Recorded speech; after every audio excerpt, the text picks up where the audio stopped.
The two diseases that we have completed were bacterial disease. One was typhoid, other was pneumonia. Now, the two next disease that we are going to study are protozoan diseases. They are also called parasitic diseases. So frequently I will use the word malarial parasite like this. Now see, let us start with malaria. Malaria याला आपण मराठीत हिवताप नावाचा आजार म्हणतो. It's a misconception, म्हणजे हा एक गैरसमज आहे. तुम्ही कोणाला विचारलं की मलेरिया कशाने होतो, तर तो सांगेल की मच्छर चावल्याने. तो मच्छर काटने से मलेरिया नहीं होता. मलेरिया नाम के रोग का फैलाव मच्छर करते हैं. मलेरिया नाम का जो डिसीज है उसका कॉजल ऑर्गेनिज्म, त्याचं कारण एक प्रोटोजुआन पॅरासाइट आहे ज्याला आपण म्हणतो प्लाज्मोडियम स्पीसीज.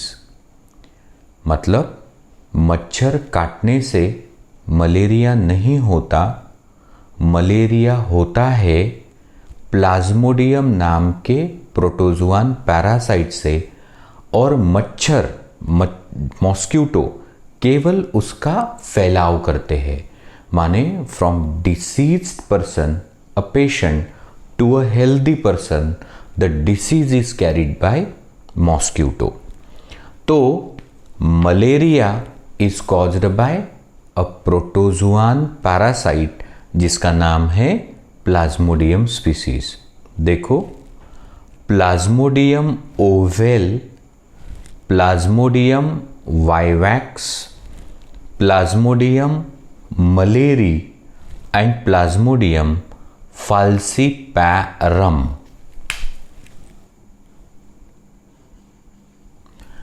ये इस प्रोटोजुआ की 4 स्पीसीज है जिससे मलेरिया होता है. यहाँ एक पॉइंट आप नोट कर लीजिए. प्लाज्मोडियम फाल्सीपैरम से जो मलेरिया होगा वो सीवियर मलेरिया होगा. उसे सेरेब्रल मलेरिया भी कहते. इट इज फेटल, माने इट इज डेडली. और ऊपर के 3 स्पीसीज जो है, Plasmodium ovale, Plasmodium vivax, Plasmodium malariae, उससे सीवियर काइंड ऑफ मलेरिया नहीं होता. अब हमें ये देखना है कि मलेरिया कब होता.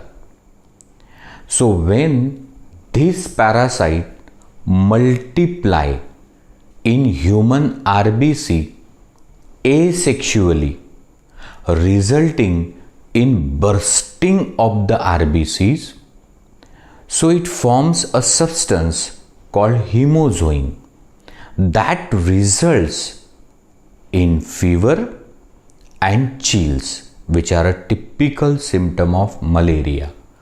So malaria कधी होतो? जेव्हा हा प्रोटोजुआन पॅरासाइट RBCच्या आतमध्ये एसेक्शुअली मल्टिप्लाय होतो, ज्यामुळे RBC फुटतात. RBC फुटल्यामुळं हिमोझोइन नावाचा एक पदार्थ तयार होतो आणि त्यामुळे थंडी वाजून ताप येते.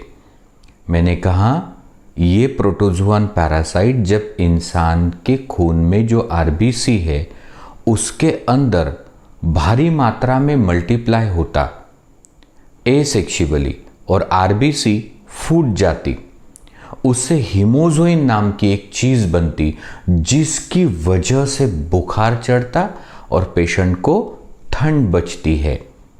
अब हमें थोड़ा आगे जाना है.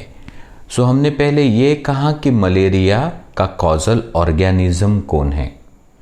अब ये प्रोटोजुआ एक पैरासाइट है और पैरासाइट सर्वाइव ऑन और इन द होस्ट. 2 प्रकार के पैरासाइट रहते. जो होस्ट के ऊपर सर्वाइव होता वो एक्टोपैरासाइट, और जो होस्ट के अंदर लॉज होता रहता, दैट इज एंडोपैरासाइट। तो ये एक एंडोपैरासाइट है। अब पैरासाइट को होस्ट चाहिए टू डिराइव द नरिशमेंट। सो ये जो प्रोटोजुआ है प्लाज्मोडियम, इसके दो होस्ट है, mosquito that is female Anopheles mosquito and human. So female Anopheles mosquito is a primary host and human is a secondary host. ध्यान रहे कि ये पैरासाइट मच्छर में सेक्सुअल रिप्रोडक्शन से मल्टीप्लाई होता और इंसान के आरबीसी में एसेक्सुअल रिप्रोडक्शन करता। अब सुनो, ये जो मलेरियल पैरासाइट है प्लाज्मोडियम, उसका लाइफ साइकिल कैसा है? एक डॉक्टर थे, डॉक्टर रोनाल्ड रॉस, करीब करीब 25 साल ये हमारे हिंदुस्तान में रहे। इन्होंने इस पैरासाइट का लाइफ साइकिल वर्कआउट किया है। उसके पहले लोग क्या समझते थे? पहले लोग ये थोड़ी अजीब चीज समझते थे कि मलेरिया म्हणजे मल एरिया, मतलब एनस से जहां से फीकल मैटर आता है, वहां से जो एयर आती है उससे लोगों में मलेरिया होता, ऐसे लोग समझते थे। मिस्टर रोनाल्ड रॉस जो है, उन्होंने इस प्रोटोजुआ का पूरा लाइफ साइकिल वर्कआउट किया। वो कुछ ऐसा है। देखिए, मैं अब आराम से विस्तार से आपको बताता इसका लाइफ साइकिल कैसा है। मान के चलो कि यदि किसी खिड़की में से एक इन्फेक्टेड मच्छर आया, so infected mosquito came in this room and if it take my bite, यदि वो मच्छर मुझे काट ले, जो इन्फेक्टेड मच्छर है, तो when it was sucking the blood meal of mine, it introduced sporozoites which is a infectious stage of this parasite. म्हणजे खिडकीतून एक मच्छर आलं, ते इन्फेक्टेड होतं, त्यांनी मला चावा घेतला. रक्त पीत असताना त्या मच्छराने माझ्या शरीरात सोडून दिले स्पोरोजॉइड्स, जे त्याच्या सलायवामध्ये होते मच्छराच्या. ते स्पोरोजॉइड्स आता कुठे आले? माझ्या ब्लडमध्ये आले. तो ब्लड में से वो जाएंगे लीवर में, और लीवर की जो सेल्स है कॉल्ड हिपैटोसाइट, उसमें जाएंगे. तो सर आपने कहा कि infected mosquito when takes a human bite, it release sporozoites into the blood stream. Somehow via blood, when these sporozoids reach liver and liver cells, they multiply in the liver cell.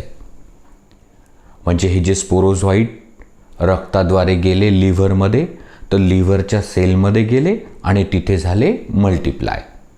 Now the liver cell will burst, म्हणजे hepatocytes जे आहे ते फुटतील. तो अब बाहर आएंगे मेरोजॉइड्स.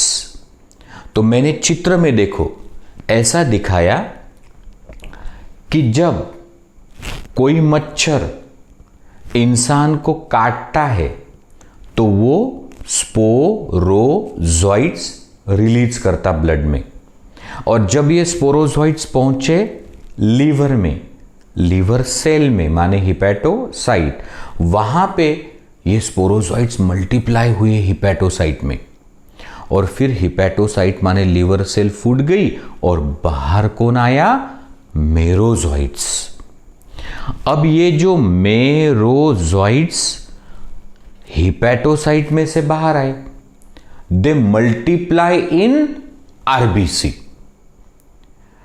अब merozoite RBC के अंदर गए, वहाँ 2 से 4 से 8 से 16 से 32 64 ऐसे मल्टीप्लाई हो गए और आरबीसी फूट गई। जब फूटी आरबीसी तो एक हीमोजोइन नाम की चीज बनी और उसकी वजह से अब मुझे ठंड बचेगी, बुखार चढ़ेगा और ये 4 से 6 घंटे तक रहेगा। फिर 2-3 दिन कुछ नहीं, वापस एक दिन ऐसी ठंड बजेगी और बुखार चढ़ेगा। तो समझ लो जिस दिन बुखार चढ़ा और ठंड बजी तो उस दिन मेरोजॉइड्स आरबीसी को फोड़ के नए आरबीसी में प्रवेश करते।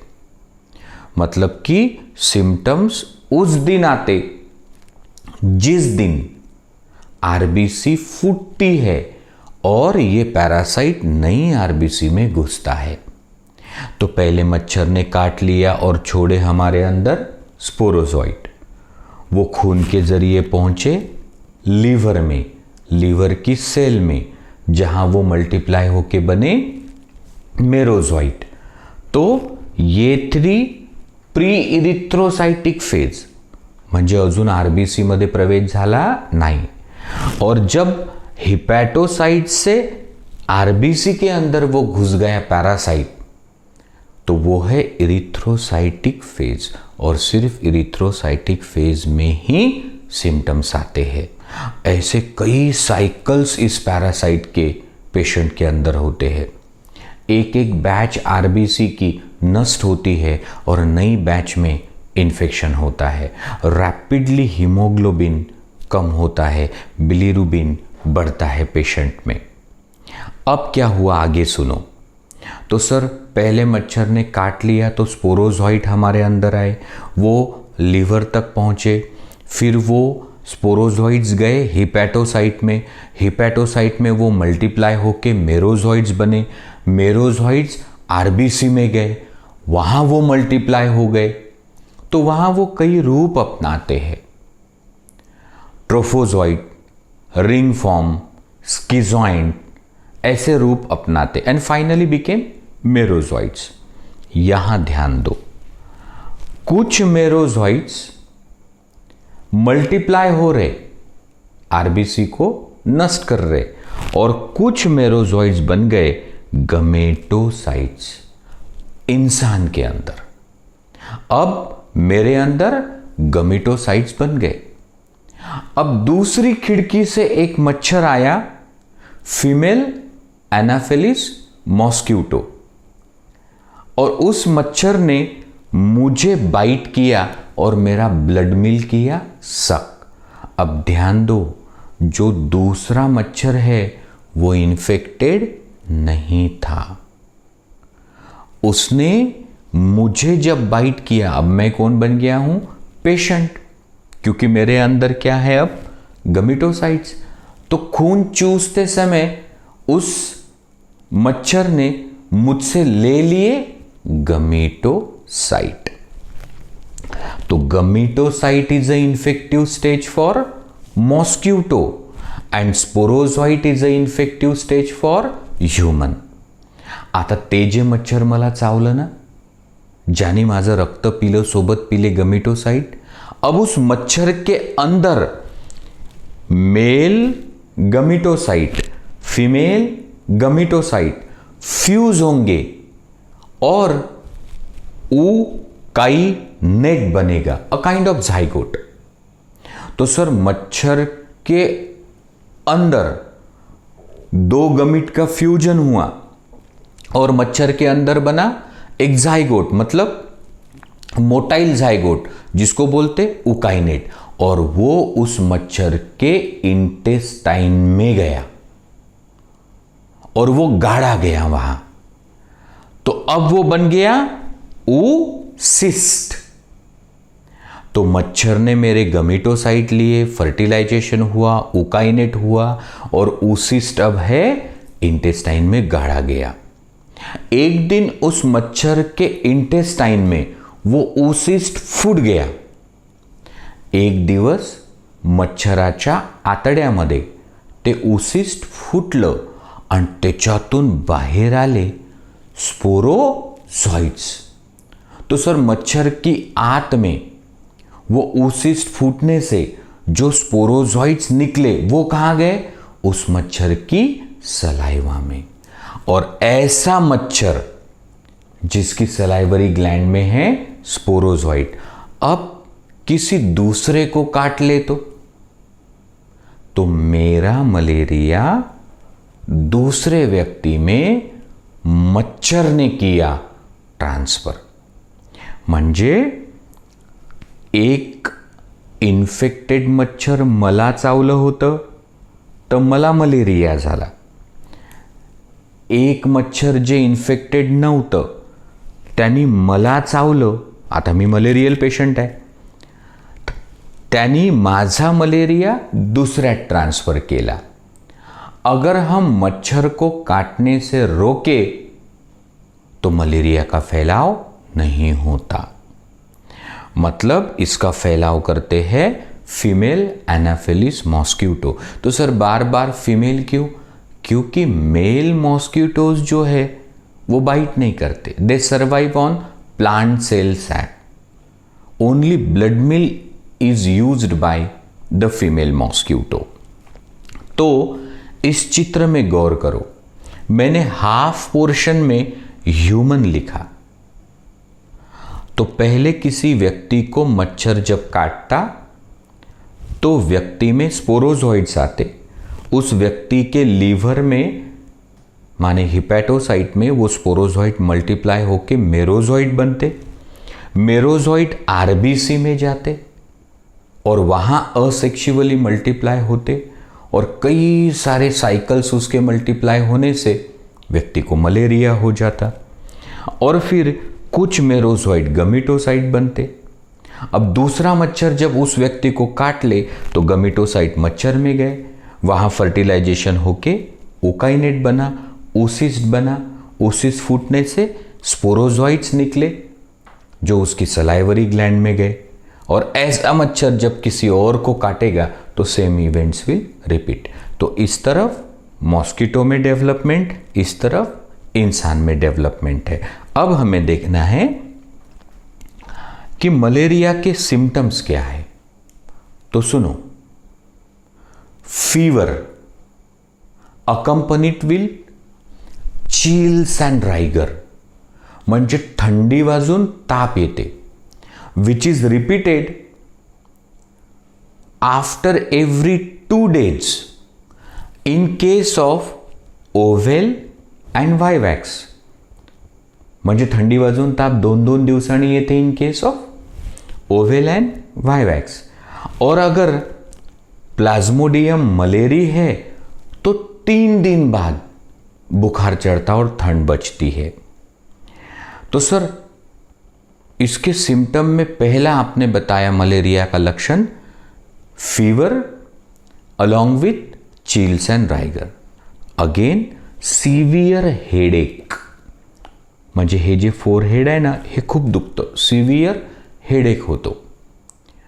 और कुछ सिम्टम्स है जैसे आर्थ्रालजिया माने जोड़ों में दर्द, हीमोग्लोबिन यूरिया माने पेशाब में आरबीसीज जाना, हेपाटोमेगाली स्प्लेनोमेगाली माने लीवर पे थोड़ी सूजन या स्प्लीन पे थोड़ी सूजन आना, ये भी उसके सिम्टम्स है.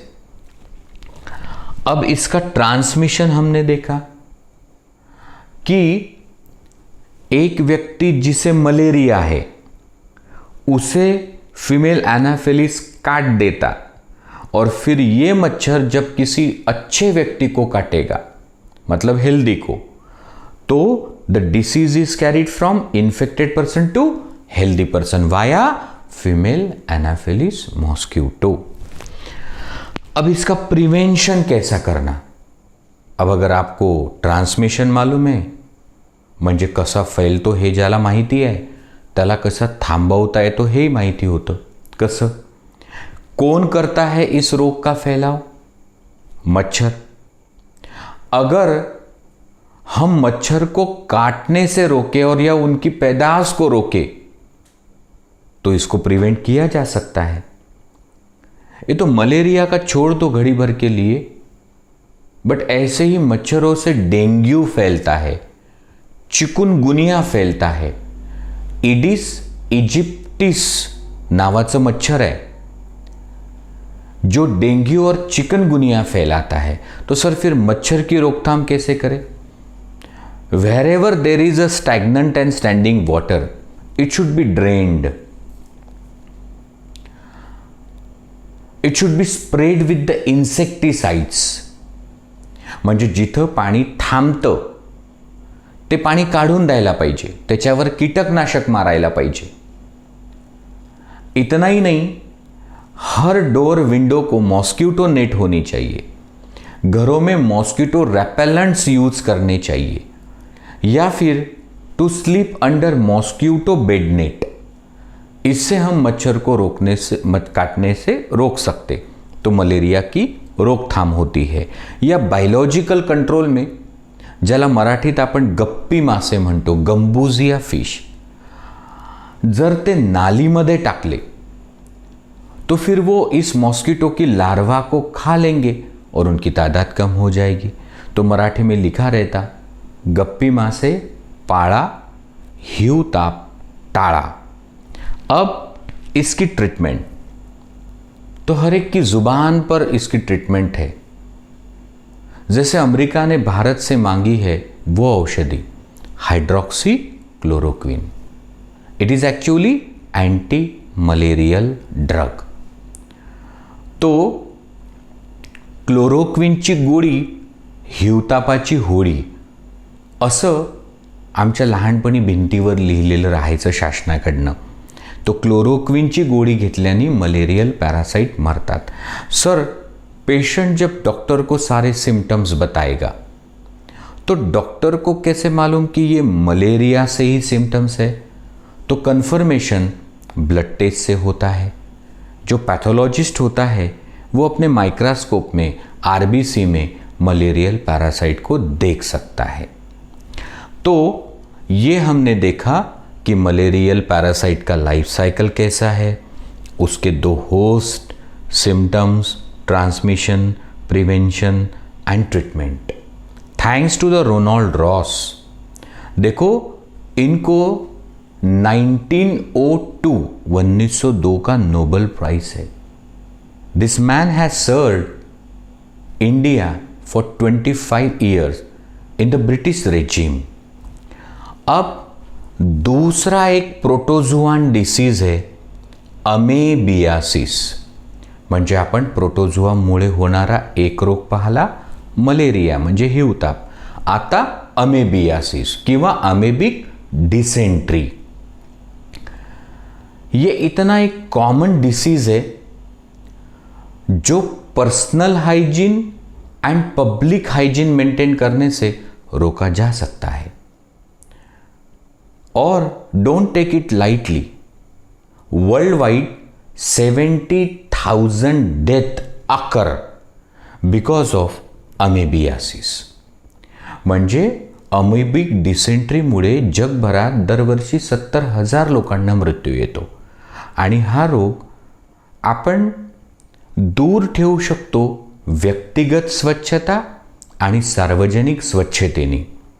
तो सर फिर ये जो अमेबियासिस है उसका कॉजल ऑर्गेनिज्म कौन है? Entamoeba histolytica. Entamoeba histolytica is a protozoan parasite which is causal organism of amoebiasis। अब अगर इस बंदे को अमेबियासिस हुआ, क्या कारण है? तो सर याला अमेबियासिस झाला याचं कारण आहे की एंटामीबा हिस्टोलाइटिकाचं त्याला झालं इन्फेक्शन। पण इन्फेक्शन झालं कसं? मच्छर काटने से हुआ? नहीं। Like typhoid, this infection is transmitted by faecal to oral route. सुनो, अगर किसी को अमेबियासिस है, जर कोणाला अमेबिक डिसेंट्री असेल, तो उसके फिकल मॅटर में म्हणजे त्याच्या शी मध्ये या प्रोटोझुआचे सिस्ट फॉर्म जे असतात ते डिस्चार्ज होतात. So in the faecal matter of a patient the cyst form of protozoan are present, and if this fecal matter which contain cyst form of this protozoa, if it contaminate the food, if it contaminate the water and via anal to oral route also, that is unclean hands and finger, उससे भी इसका फैलाव होता. मैं विस्तार से बताता. फर्ज करो या माणसाला अमेबियासिस झाला, त्याच्या शीमध्ये सिस्ट फॉर्म ऑफ प्रोटोझुआन होते. आता असा घाण पदार्थ जर पाण्याला कंटॅमिनेट करत असेल आणि असं दूषित पाणी इतर लोक पित असतील तर त्यांना अमेबिक डिसेंट्री होईल. किंवा हाउस फ्लाइज या फीकल मैटरवर बसल्या और वो अगर हमारे थाली पे आके बैठती है या फूड पे आके बैठती है तो फूड का कंटेमिनेशन हुआ. तीसरा, अगर faecal matter as a fertiliser use किया टू ग्रो वेजिटेबल्स, म्हणजे गाजर, मुळा, काकड़ी, पालक, मेथी, टमाटो, तो वेजिटेबल उगाने के लिए जो फर्टिलाइजर यूज हुआ, अगर उसमें फीकल मैटर है और उसमें सिस्ट फॉर्म ऑफ प्रोटोजुआ है तो ऐसे रॉ वेजिटेबल खाने से भी इन्फेक्शन होता. या फिर कोई माता अपने बेबी का डायपर चेंज करती है और फिर प्रॉपर हैंड वॉश ना लिया और फैमिली के लिए फूड पकाया या फूड सर्व किया तो बाकी लोगों को भी होता है amoebiasis. This is called faecal to oral route. तो जसं टायफॉइड हा कंटॅमिनेटेड फूड वॉटरमधनं फैलतो तसा अमेबियासिस सुद्धा कंटॅमिनेटेड वॉटर, फूड याच्यातनं फैलतो.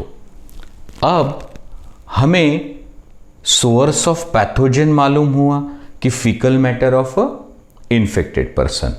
फिर मोड ऑफ ट्रांसमिशन मालूम हो गया कि ऐसा फीकल मैटर जिस पानी को, जिस फूड को कंटैमिनेट करे या फिर ऐसे व्यक्ति ने फूड हैंडल किया, वो फूड खाने वाले को भी डिसीज होता है.